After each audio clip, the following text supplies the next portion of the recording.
Hello. What I want to go through today is how to set up a program on Pickaxe, what you need from the template for the WJEC assembler in Pickaxe Editor 6, as well as each of these commands that you are required to know. Now, I'm probably not going to look at um, a few of them specifically. I don't think I'm going to look at retfee down here at the bottom today. That's for using the interrupt, which is an entire lesson on its own, the interrupt routine. So I'll try to go through as many of these as I can, but first what we need to do is get set up and get what we need into Pickaxe from our template. So on the Pickaxe site, on the WJEC site, you can get a text version of the WJEC template, which you can open up in Notepad. And you can see it is a fairly substantive. There's lots of lines of code, lots and lots of stuff. We got subroutines. So here we've got definitions, we've got registers being set up, we have some counters. There are specific things like the zero flag being set up. We've got interrupt flags being set up. We've got different vectors, which are pointers, set up. We've got different subroutines that are pre-programmed for us. Things like wait for 1 millisecond, loop 5 times, loop 10 times, these kind of things. And then we've got ADC subroutines, so analog to digital subroutines, which are already on here. Read ADC 1, 2, and 3. We also have these ones here, which are not supported by the template and are not supported by our picks, which are read temp, debug, or LCD. And all of that is not needed. None of this is needed when you are programming with Pickaxe Editor 6. Essentially, by selecting this, the Pickaxe 18MJ2 WJEC assembler, you are saying that you want your pick set up with all this stuff. Okay, so in the book they talk about an include function. Where did I see that? Yeah, it was after this one here. An include file. Essentially, this part here, that's what's already part of the program when you are selecting and using the Pickaxe editor to program your pick. So we don't need any of that. We don't need to copy any of that. It's nice to have, nice to see. If you're not using Pickaxe Editor 6, if you're using a raw assembler input, then you would need all of that, because this basically tells the pick how you want it to behave. Now, our main program. We don't actually need this bit either. Okay, Pickaxe Editor 6 does not like this bit when we put it in there. So when you are programming for coursework or other things, I recommend you start where it says Init, and we copy all the way down to end. And I'm going to copy that into my Pickaxe editor. Okay, so I'm not going to be super fussy about formatting when I do this. I will do some formatting. You can see all the comments here turning up in green. So to make a comment, you start with a semicolon. Comment, comment, comment. Every line you write, add a comment. Every subroutine you write, add a comment so that you know what it's supposed to do. And if the program's not behaving the way that you want it to, somebody can look at it, look at what you're trying to get the command to do, or what you're trying to get the program to do in order to work.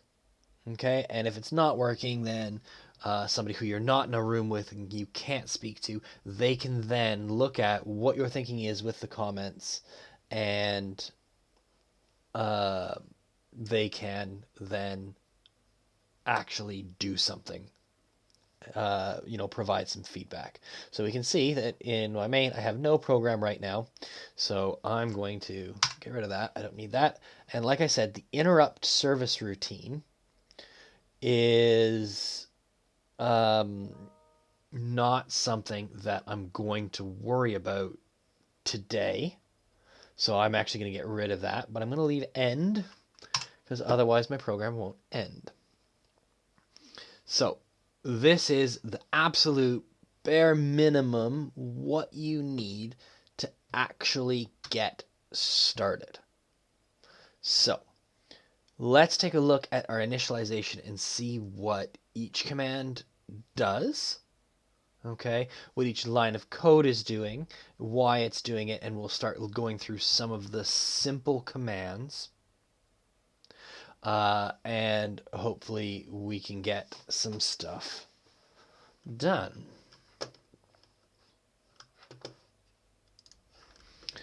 Okay, so let's go through the commands in my initialization. So the commands that we've got are CLRF, or clear function. We've got BSF, which is bit set forward. MOVLW, move literal to working. MOVWF, move working file to register. That move working file to register again. And then we've got BCF, bit clear file, or bit set file. Okay. So, what each of these things do is listed in our book. In our sheet, you do get a sheet like this on during an exam. So CLRF, okay, it works on a file register. So a file register is basically a byte of information. It is a storage box where 1 byte of information is kept. Okay, and these work in 8 bits. So you can have up to numbers from 0 to 255 stored in the file. That's all it's storing, is it's storing a number. Okay, it's storing a number in binary, 8 bits. So CLRF, okay, CLRF, port B,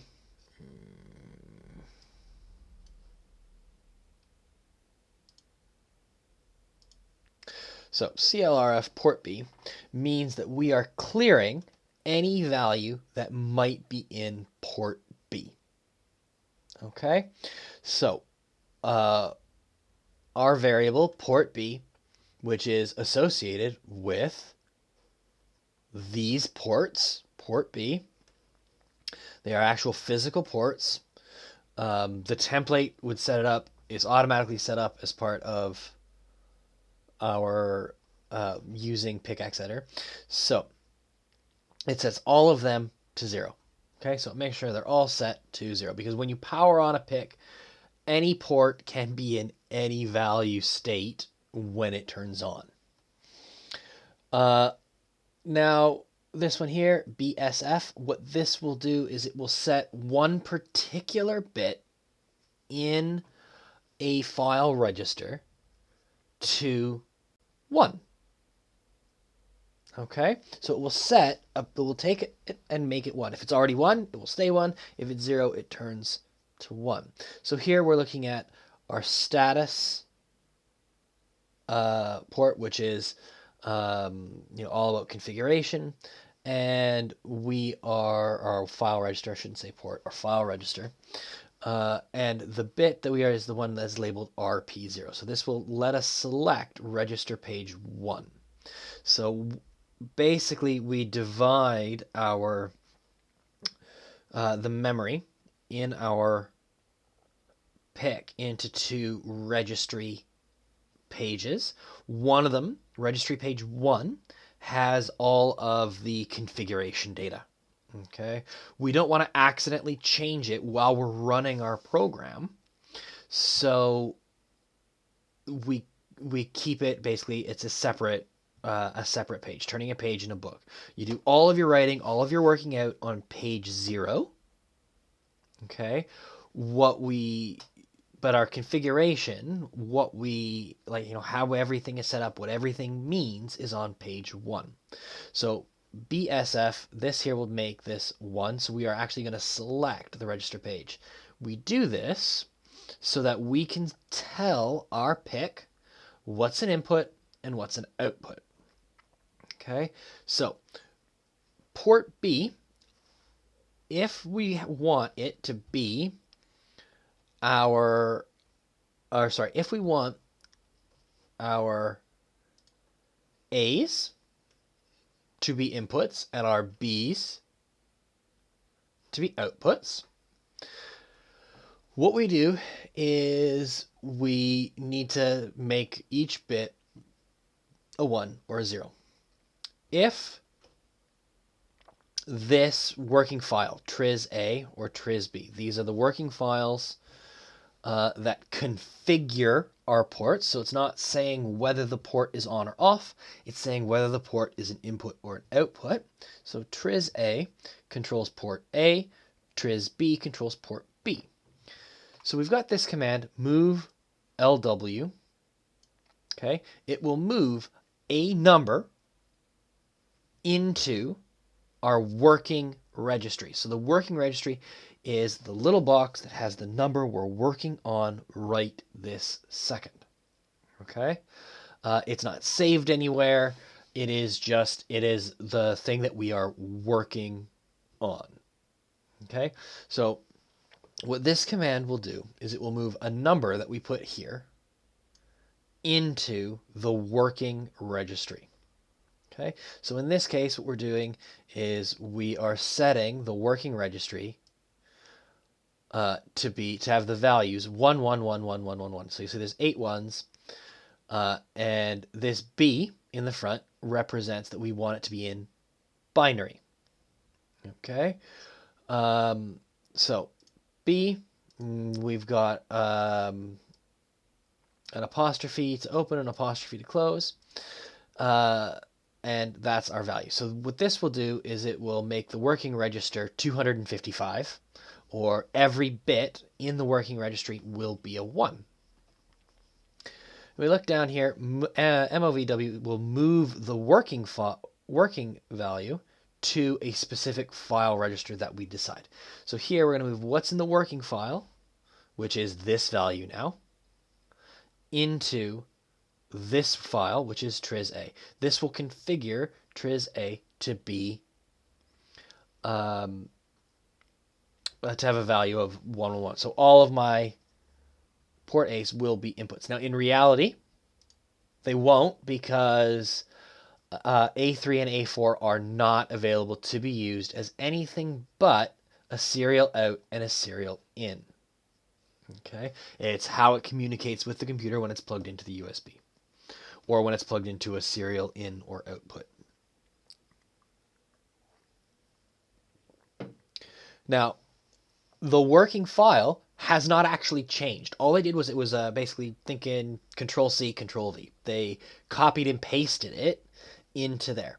So the working file is still 1 1 1 1 1. Now I want to make B my output ports.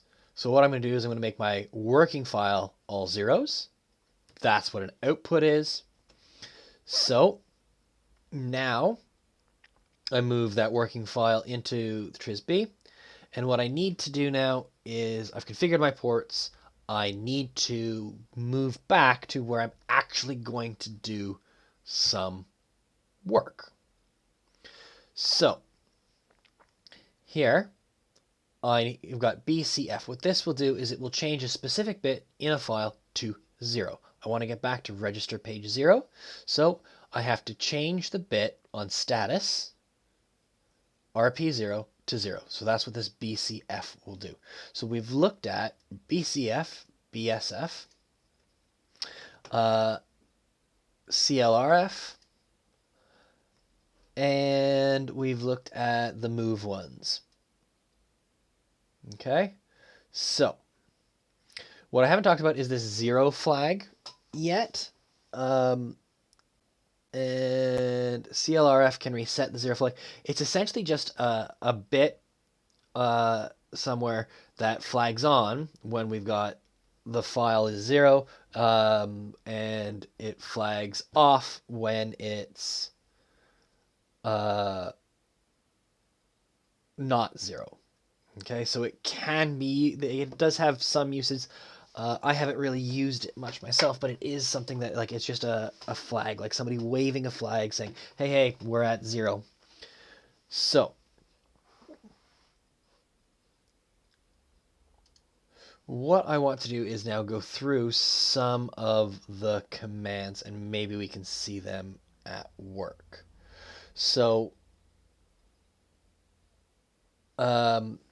let's just take a look at this add LW. So add will add whatever is in the working register to the literal K, and then that will end up in the working register. So it's important that you realize that you're not, like, you're taking what's in the working register and adding it to the K.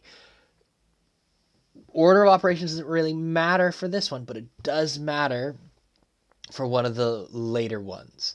So how would that work, and what would that actually look like? Well, what I'm going to do is I'm going to work with port B because it's my output based on this. And all I'm going to do is I'm going to add my working register. So my working register should be 0 right now. So let's just make sure my working register is 0. So move L W. Okay. Typically you tab afterwards. You don't have to, but it just makes things line up quite nicely.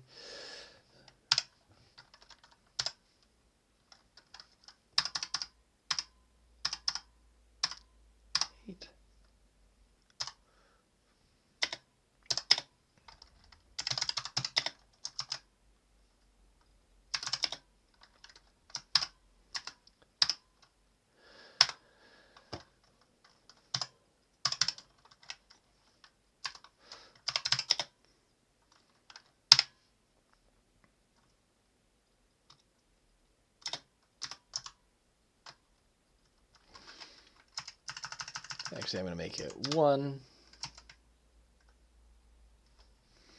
And then I'm going to add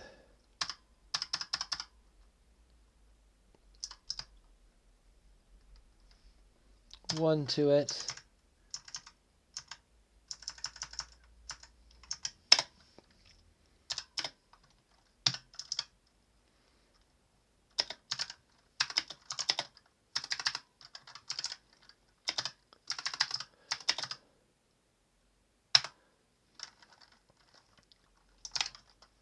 And then if I want to actually see an output,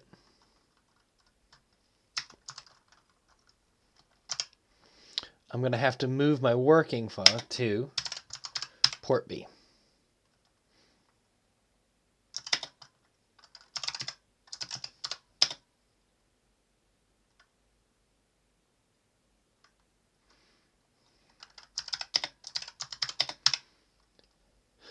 Okay, so let's see if this actually works for me.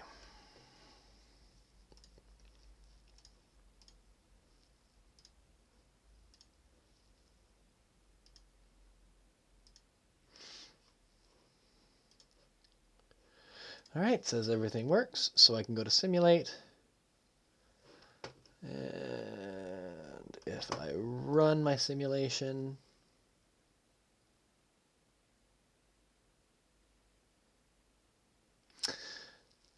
Okay, so that went really, really quickly through it, but I hope you could see it.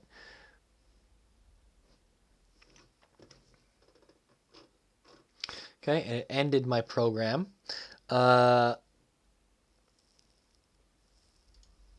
If I want to add a delay, what I have to do is use this. So call.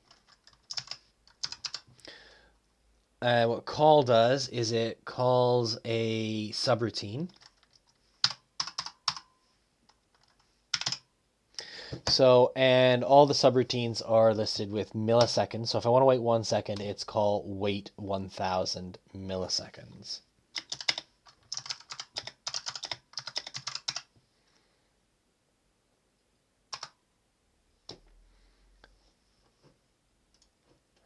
Okay, I run it again. And we can see that because B0 is on, we've actually got a value of 2. So 1 plus 1 is 2. Okay, so very, very straightforward. I can use this to count as well if I wanted to. And I can make it go up in sequence. So if I go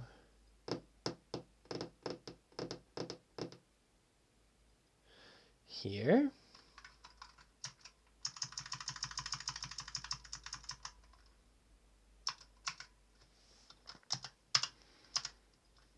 so what this is doing is I'm adding a labeled line. So I've essentially created a subroutine here called add. Okay. And now I'm telling it to go to that line.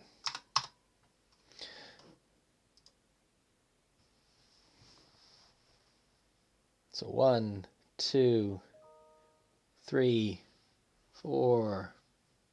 So simple counting thing here. The reason that I couldn't say go to main was because it would then immediately go and make the literal make the working register 0. So it would just go to 1, and that is it. Now you'll see here, there's no way for this to end. It will keep counting forever until it gets to 255, and then it will loop back to 0. Okay, so that's just some of the basic stuff with the add command. Now, if we then look at this AND function and what AND literal K means. So, I think rather than programming it, just showing you what it's going to do. So what it will do is it compares the values in whatever you put in to what you've got in your working register. So if my working register is this 0, 1, 1, 0, 1, 0, 0, oops, 0, 1, 1, and I decide to compare, I need to compare to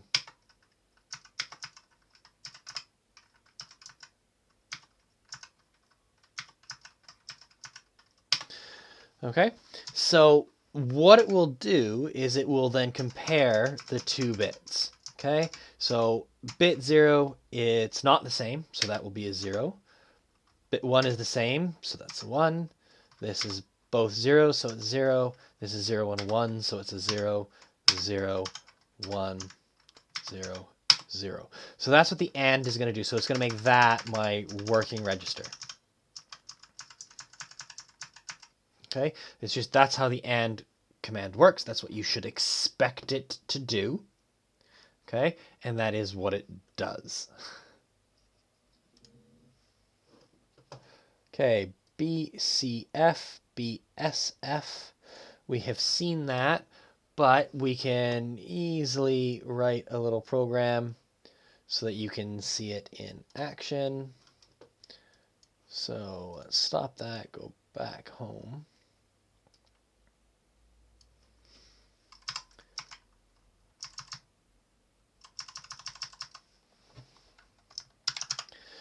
So BSF. So I want to set port B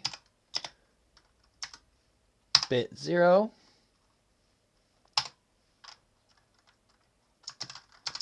Oops.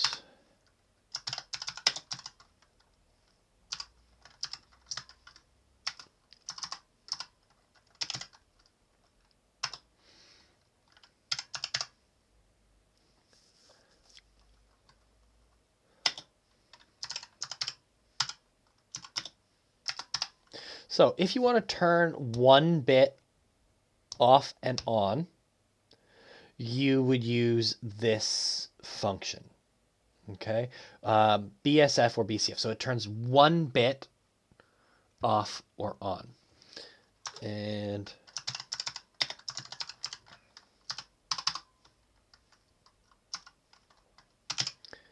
oops.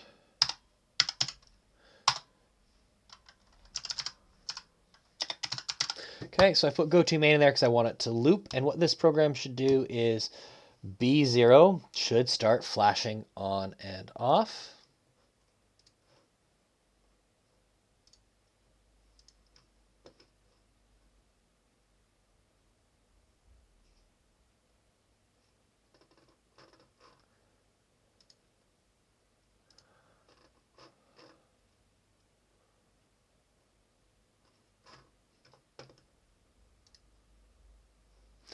Okay, and we can see here too, we can see exactly what's happening to my bits. I can see my working register, nothing's happening to my working register.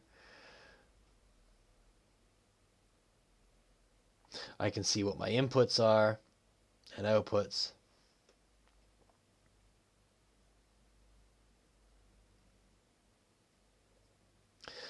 Okay, so pretty straightforward. So let's stop that. Home. We've gone over call. Okay. This one here, as you're starting to make programs, these are your conditionals. Okay, this will test a particular bit in a particular file register. And if it's SC at the end, what that will do is if it's 0, it will skip the next line. And if it's 1, it will go on to the next line. So essentially, if you want to run something when a switch is off, you would use BTFSC. If you want to run something if you want to run something when the switch is on, you would use this one, BTFSC. If you want to run something when the switch is off, then you would run BTFSS.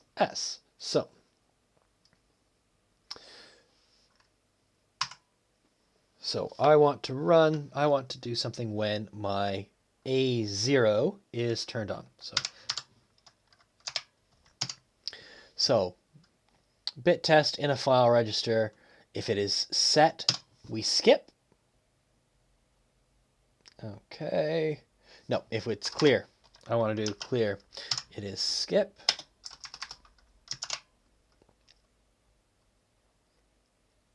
So skip if clear. Port A 0. And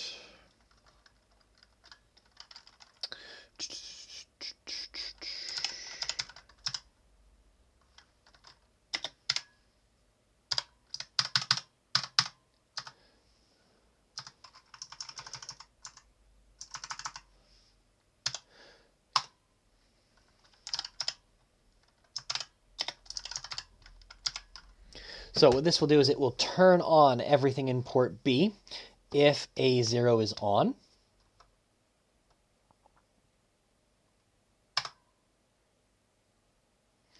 I have an issue here though.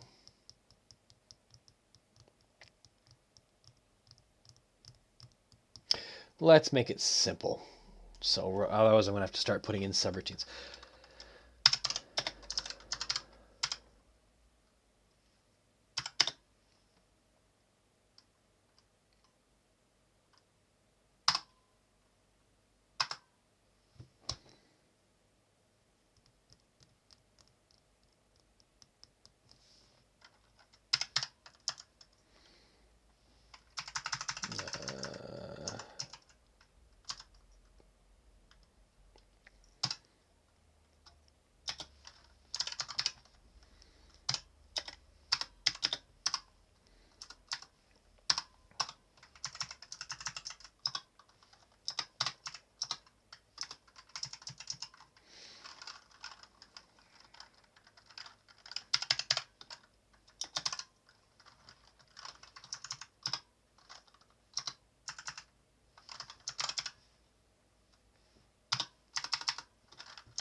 As you can see, caps don't matter.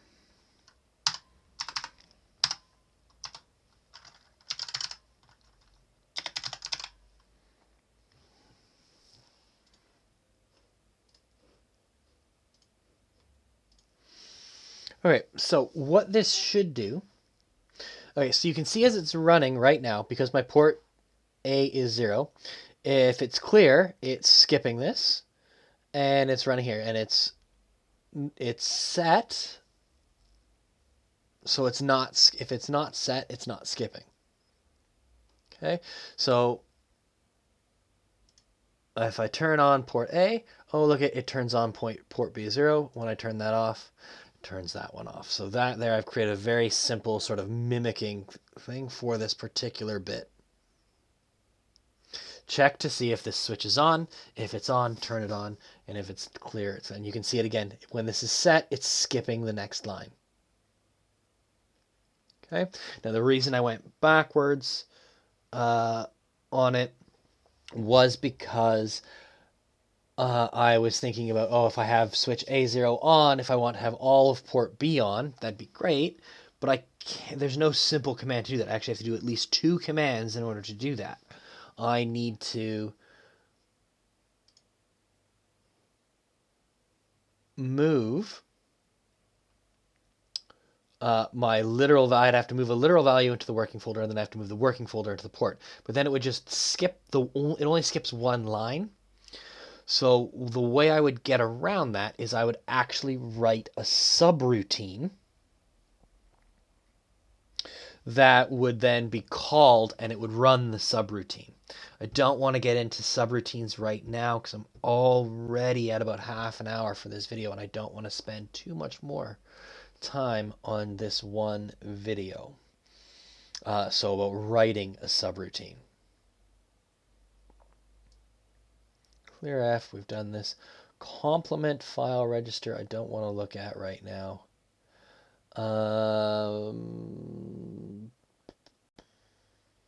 Decrement file register skip if 0.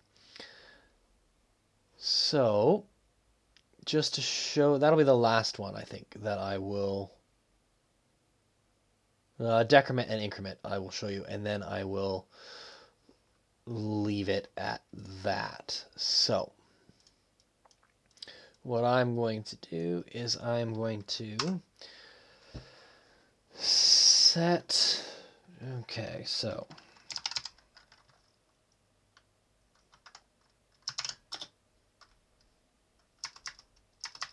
oops.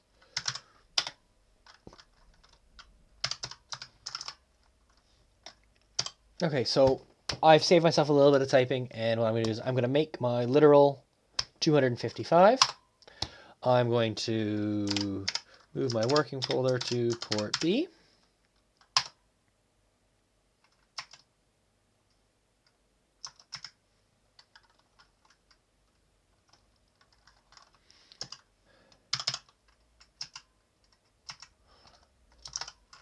Okay, I've just got our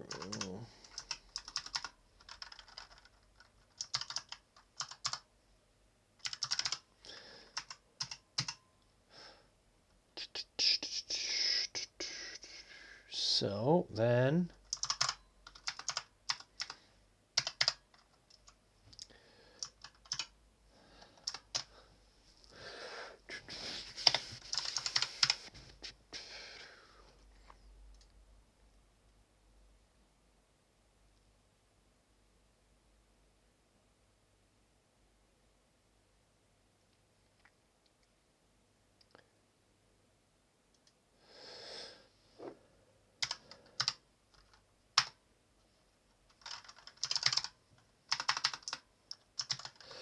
and I'm just putting this wait in. Oops.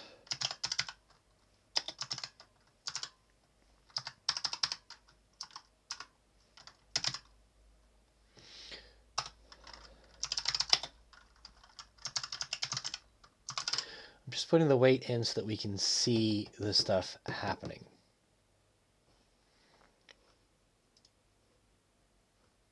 Okay.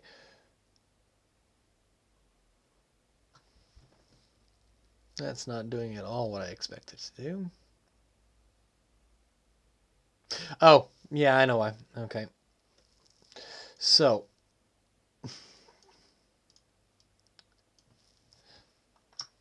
Control-C, Control-V. It's still not quite doing what I expected to do, though. Oops.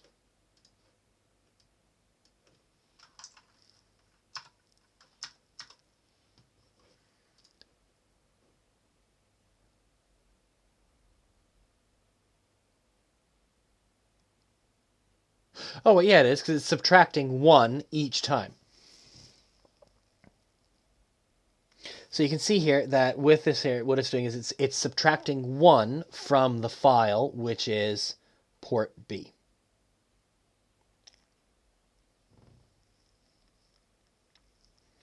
And when it gets to 0, it will skip this, and it won't do that anymore.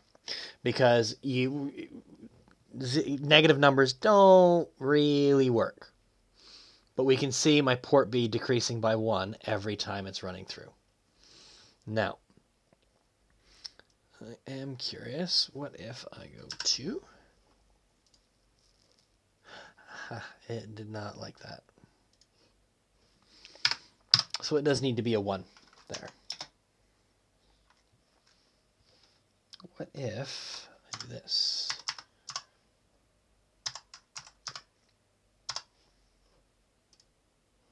Yeah, it does need to be a 1 there. Because it needs to drop it by just 1 every time. So good to see. Now, what about my increment? Well, it's the opposite.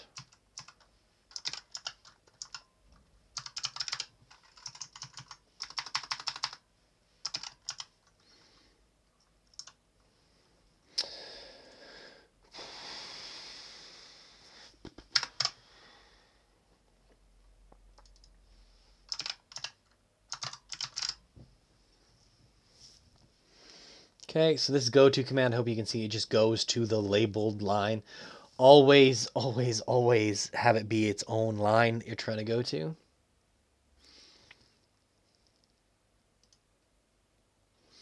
Now this will be interesting. So you see that when it added 1 to 255, it went to 0. And now it's just adding 1 every time it goes through. So if you want to make something go up by 1 or something go down by 1, that's what you use. Okay, I'm going to stop there for this video because that should be enough to do the next couple of assignments.